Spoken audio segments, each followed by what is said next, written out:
आज आपण खोल समुद्रामध्ये पाका टाकणार आहोत आणि त्याच्यासाठी आपण गरीला माकली लावायला सुरुवात केली. चला मित्रांनो, आता आपण दोरी टाकायला सुरुवात करूया. एक एक गरी आपल्याला हळूवारपणे खोलायचे. आपण मित्रांनो आता आपण पुन्हा दोरी खेचायला सुरुवात करत आहोत. बराच वेळ झालाय आणि दोरीला बाईट सुद्धा येत आहे. बघा मित्रांनो, आपला घाटा आलेला आहे म्हणजे आपली पावरी आलेली आहे. पहिली गरी रिकामी आहे, दुसरी गरी पण रिकामी पाण्यात आणि तिसरी गरी रिकामी आहे, तिसरी पण रिकामी आहे. चौथ्या गरीला बघा मोठं बेंडावं लागलं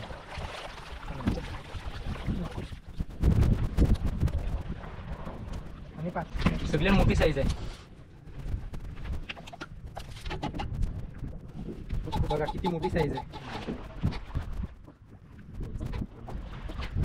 आणि गरी बघा आवालावरतीच लागली होती.